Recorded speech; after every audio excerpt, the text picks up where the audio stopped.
just love, not that we don't love the resources, right? But I love bringing on the special guests. So I found some really interesting information, and it said from the Mental Health of America, said 13.4% of the U.S. population identified as Black or African American. 16% of those people reported having a mental illness in the past year. That's over 7 million people, more than the population of Chicago, Houston, and Philadelphia combined. That's a lot of folks. Wow. And that's a topic that we need to those are talk striking numbers, about. Yeah, those are some big numbers. And I don't even think that that's a true representation, but I'm going to ask the professionals today. So today we have Minister Ricardo Shark. He's a mental health first aid instructor. Magnificent gentleman, has so much experience in the mental health field. And then we have Dwight Weezy Edwards, who is an entrepreneur and former mental health worker. He's going to tell it to us from a different perspective. And so we're going to unmute him. I see him here. It looks like that's him in his car. So we got people coming from, so you know that we're live. Everything we do is live and real. All right. Live in effect. So Ricardo, thank you. That's right. Ricardo, welcome. Welcome, Mr. Shark, to our weekly webinar. Thank you for taking the time to come on and talk to us about mental health. And I think, oh, you're more than welcome. There we go. So let's get started. Let's start unpacking this box. Let's start talking about Minister Shark. Let's talk a little bit about your background in mental health care. So thank you. First of all, thank OBT, and I'd like to thank you, Ms. Serrina and Mr. Salazar, for doing these outreach stuff like that, like this. This is very important that we reach people, and we reach people in large numbers. Well, my background, basically, you know, I've done a whole career at Department of Social Services, HRA. So better known, you know, in the neighborhood as welfare. So anyone who needs to participate or get help from welfare usually come with emotional luggage, usually come with stresses, and usually come with depression. So I spend my whole career there. That's the bulk of my background. But as a mental health first aid instructor, I was certified under the National Council for Behavioral Health. All right, that's a huge organization in Washington that was born out of the mental health first aid. And again, I'm gonna leave all those links if you want to just dive in and find out what they do.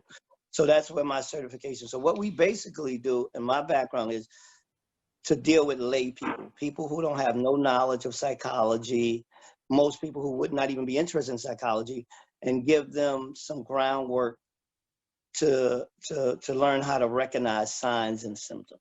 So basically that's what we do at Mental Health First Aid. So it started out in Australia back in 2001. Mental Health First Aid by one of the founders was a health practitioner named Betty Kirshner. And then later on, a couple years later, it came over here to the United States, and they fell under the umbrella of the National Council for Behavioral Health. And then Charlene McCray, which is the wife of our mayor, Bill de Blasio, took on the program. She participated in the program, became a mental health first aid responder. And as a mental health first aid responder, she thought it would be great to share this wealth of knowledge with New York City. And she did it under the program called Thrive NYC. So that's where I was certified under one of the people who supported me was Deputy Mayor Richard Bury. So we were certified, they paid for the classes, and the classes are still going on now. So if someone wants to become a mental health first aid responder, which is the first step, right? They can do it under Thrive NYC, so we'll leave that link. So again, I'm an instructor. I taught at Columbia University. I had the pleasure of teaching the Masters in Public Health program, which is huge at Columbia University. And then I taught also at NYU, and then also Columbia University School of Nursing. So that's basically it. So, Mr. Shark, let's talk a little bit about all the things that are happening. There's a lot of things that's happening right now with mental health. One of the things that's really, really concerning to me is that I don't think that they have enough training for a lot of our officers in how to deal with people that they come across with mental health. Like people will call an officer for assistance with someone who has a history of mental health. What are your take on how to handle that situation? Do you think that they're well equipped to handle that situation? Do they need additional training in that situation? What do you think about that? Okay, like I told you before, I didn't want to go over all my background, but part of my background was when I graduated from John Jay College, I went on the job as a police officer, all right, NYPD. So I do have a knowledge of their training, full knowledge of their training. You know, it's about communications, right? It's about communication. You really can't teach someone, let's be realistic. You can't teach someone how to deal with another person emotionally. You could give them some outlines, right? And part of the outlines is I want to really congratulate the NYPD now because we need to know we have a new chief on board, right, as of today. Her name is Juanita Holmes. All right. And this is where we come off with great information. I hope I can get her to come on your show too. That would be great. Juanita Holmes is now a 2-star chief. She was previously in charge of school safety, and now she's in charge of interpersonal and intergovernmental affairs that deal with these very issues. So again, it's just getting with people like her, right? Letting her know, and she knows the need because you know what's going on throughout the world now with Black Lives Matter.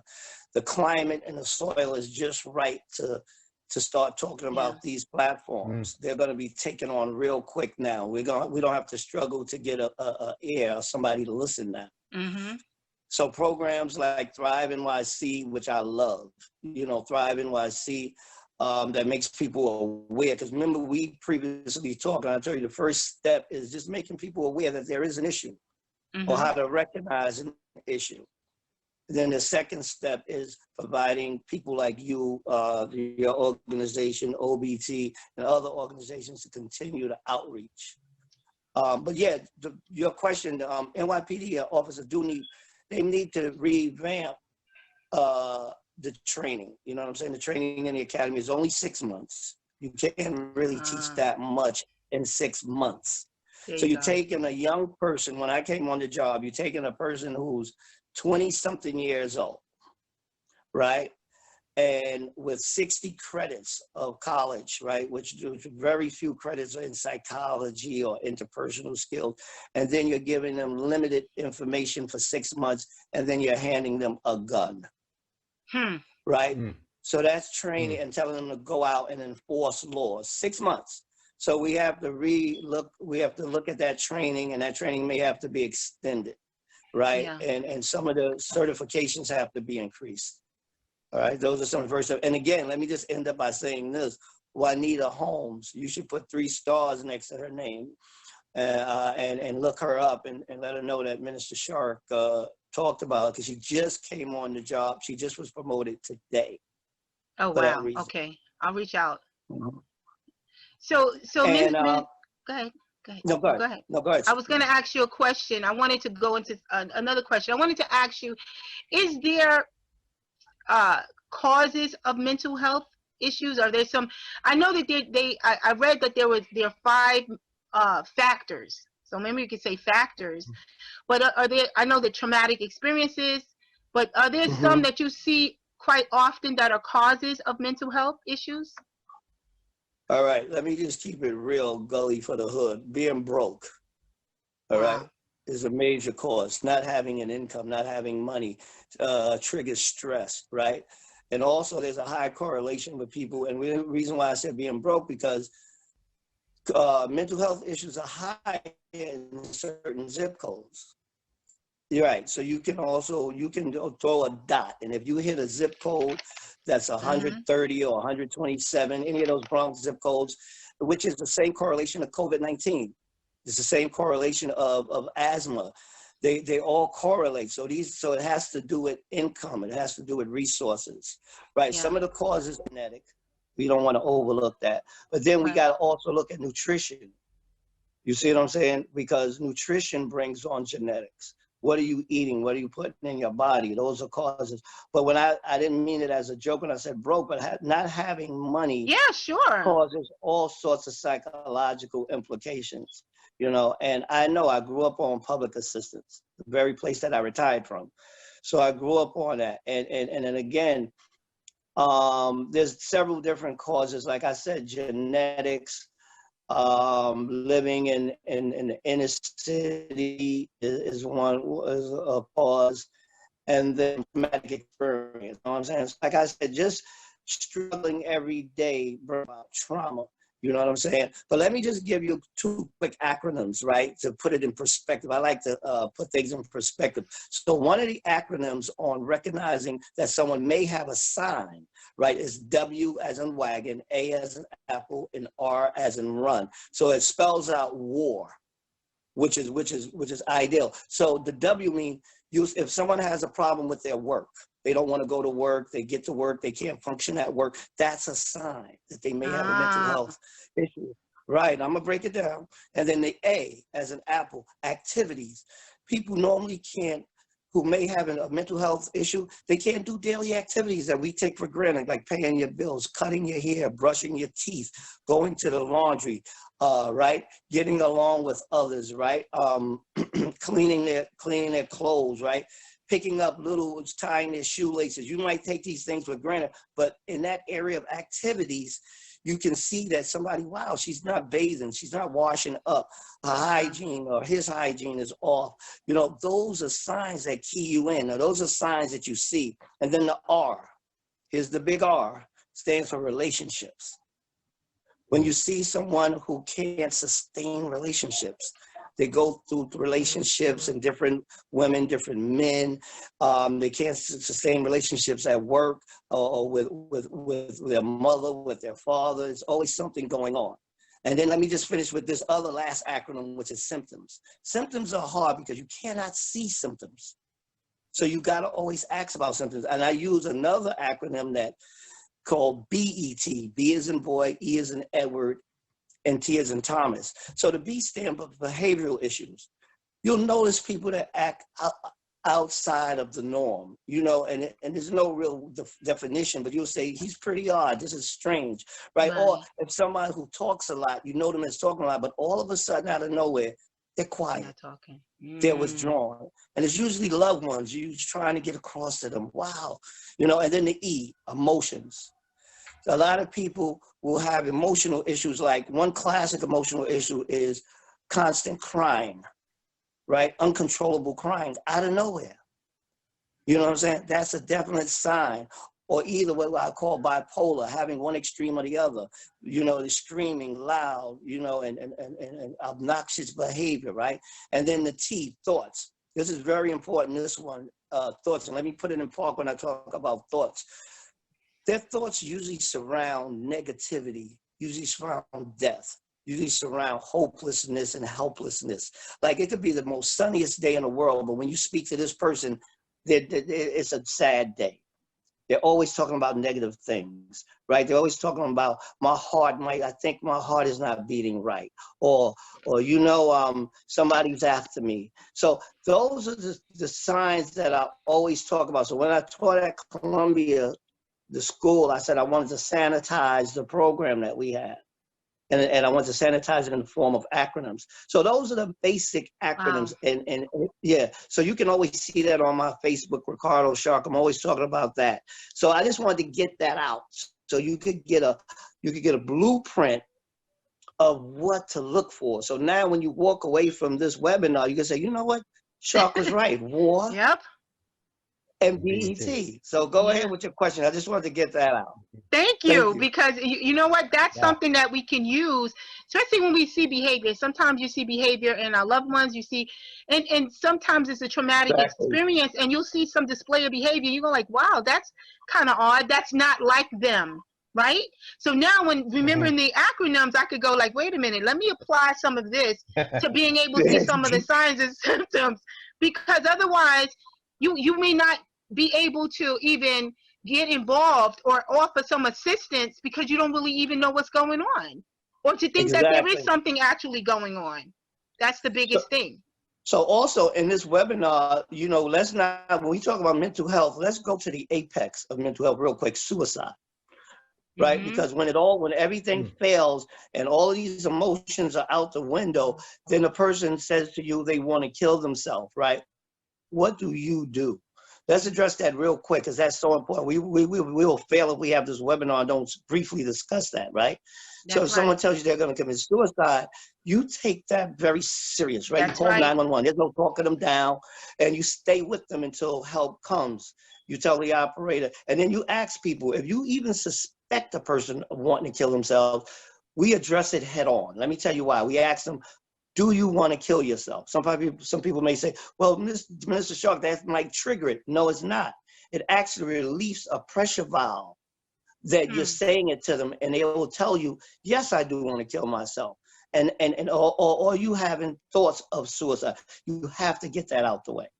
You have to get those things out the way. So that's very important. And before, so we don't miss this, one thing I want people to hashtag and look up is what I call emotional intelligence. I know what it is. All right, so emotional intelligence is similar to IQ, which is intelligence quota, but different. It deals with your emotions, because we all have a mental health, and I know somebody's going to get upset about what I'm about to say. Go ahead, tell it. We all deal with some mental health issues to some degree. And there's no perfect person walking around that says, well, you know what? Because everybody, even me, I like to start with my mental health issues. You know, one time I taught myself out of a mental health issue. I watched one of my Facebook lives, and I said, wow, I have anxiety. Just by looking at my own lesson. So that's important. But I want to open it up again. I just want to get those things out, and you can ask some more questions. Okay. Yeah. I think it's important. I think it's important for people to understand that I don't think there's any way for us to have gotten through COVID, doing this whole situation without having some type of mental health experience at all. Like, come on, people are dying around us. There's no way not to be affected by it. That's the reason why we even started the webinars, because we wanted to tackle those tough topics that people were not talking about. We were talking about COVID, but we weren't talking about the impact of COVID, right? So how did it impact your mental health when you have to be socially distanced from people and you already live alone? Now you left to your thoughts every day, all day. You can't go anywhere. You may not have contact with other folks. It was just a lot. So I'm glad that you brought that up, because no one is immune from it. Like, we all have had some type of exposure to a mental health issue, be it anxiety, some form of depression on whatever level. But is it that it makes a difference? For some people, they'll continue to suffer with it. What's the difference? Like, we've had it. I know I've had exposure to mental health, right? Because I've been exposed to grief and that kind of pain, right? So what made it so that I could find a place to come out of that and still see the sunlight, where the next person didn't have that? They weren't able to do that. What makes the difference in that? So, you know, there's two things. One called risk factors, right? And then there's something called supportive factors. So the difference maybe with you, maybe in who's in your support system. You know what I'm saying? It's developing a support system. So, like, I grew up in the Cadet Corps, right? That was a support system. I'm a part of one of the largest fraternities in Harlem, Order of the Feather, right? It's a youth rites of passage as teenagers. So I have tons of brothers that I can call on. So it's surrounding yourself with a support system, starting with the family. But, you know, I'm also, I think I told you, I served as director of crisis intervention for National Action Network. So some families are toxic. Not all families can be a support system. That's right. That you may need to run to another organization. So that's why I provide all these links on support system, and I do it from experience. You know, from experience, me going through things, me dealing with self-medication. You know, just because I was a police officer, just because I went to John Jay College, don't mean I escaped any of that stuff. I'm still a regular person, just like Just like people, you know, in high government positions, some people deals with AA, NA. These things affect everybody across the board, you know. So it's about who's in your circle. That's Yeah. my key thing. Who's in your support circle? You know what I'm saying? And it doesn't necessarily, again, have to be your family. You know what I'm saying? I reached out, I network on Saturdays at National Action Network, right? What they talk to. So it's about cognitive behavioral therapy. I'm big on cognitive behavioral therapy. I'm big on alternative medicines. All right. You know, you know, some people agree, some people disagree, but I'm not big on pharmaceutical medicines. That's not one of my big push. You know what I'm saying? I'm big on natural remedies. All Okay. right. You know where I'm going with that, right? Right. Yeah. Herbs and so forth, and other things like Dr. Sebi was pushing when he was being effective with people with HIV, right? So we have to reinvent psychology for us. Right? That's This is right. something, this is, Wow. or invent psychology for us, because we look at the standard psychology methodology and it doesn't apply to people of color, right? It does. So my book, as I, you know, go on to actually go to Columbia University, my book will be alternative psychology, you know, for the underserved. So that's an area I'll be working in. So most of the things that we're asking about, we have to now to develop it. So you have people pushing us away from saying that, oh, you know, you shouldn't smoke marijuana. But then again, now you see modern medicine. I've been in the hospital recently at Columbia Presbyterian, and they're like supporting it. Oh, wow. Right, yeah, they're actually, doctors are actually supporting it in the medicinal form. I'm not saying, you know, any other real abuse, but we know anything we abuse is no good. Yeah. So again, the support factors are so important. And again, destigmatizing it. There's a stigma around mental health issues. You know what I'm saying? You know, they talk about the president now and having mental health issues. Dementia. There's a stigma, but it didn't stop him from becoming president. So it doesn't stop people from becoming police officers. It doesn't stop people from becoming teachers. It doesn't stop people from becoming lawyers, and they still battle with mental health issues. It's most recently now, people are coming out more and destigmatizing mental health. So that's a part of the Great School Consortium, is to just hammer away. And like I said, I salute you and your partner at your organization for doing. When I heard that you all were having this webinar, I said, well, I'm gonna stop everything. You know, like Dick Tracy, I said, hold everything. I'm gonna dress up, I'm gonna look the part. And you do. Come out. Look great. You know, I'm gonna put on my special lapel pin. And so when I do the webinar, I mean, I do my lives, I usually do it in my Harlem swag. Because you don't want to look like somebody that they can't identify with. You know, so I wear my regular swag, and I'm talking a little more, you know, like down to earth with them, and I'm simplifying everything, and I'm keeping things short, because it's hard to keep people attention span. You know, I'm surprised you all are still listening to me. I'm astonished. Wow, because you're very interested and you dropping a wealth of knowledge on us. I'm not moving. I don't know about anybody else, but I'm not moving. You know what, Ricardo, one of the things that you mentioned about having that support system and some people not having it, you know, I always say that you could select your friends, you don't get to select your family members. And sometimes the most toxic people are the people that's in your family. So can we talk about that, right? How do you distance yourself from the toxic people? Reinvent stuff. And I know your partner quoted Biggie, but I'm gonna quote Jay-Z. You know, he says, allow me to reintroduce myself. Wow, yeah. Right? Yeah. We have to reintroduce ourselves on a daily basis. And Bill said it a little different, you know, be ye transformed by the renewing of your mind. So it's a constant, and again, we got an easy way to do it now. We got the audio tapes. So big that up, you know, give them a link to some audio books, right? So I think the key is to try to get more into yourself and understanding how you think. That's one thing that I'm going to notice that the pandemic did. I know I can say it for myself, but it allowed me to slow down and really focus on me and how I think and what I'm feeling. Because sometimes we get through our day-to-day humdrum. We're just trying to get through the process. It kind of, once it pressed the pause button, it forced us to really stop, reflect on some things, take a look at ourselves, take a look at where we are in life, take a look at where we want to go, take a look at the people around us, see who need to stay and who need to go. Sometimes it's tough to get rid of the people that need to go, but when they got to go, they got to go. Everything has an expiration date. Everything has an expiration date. That's right. Right? Even how long we going to be here. It is an expiration date. And that's what we have to keep in mind. Sometimes people hold on to relationships long after they have expired, and we should have said goodbye, and you don't. And there's a price that you pay when you don't say goodbye, when you should have said goodbye.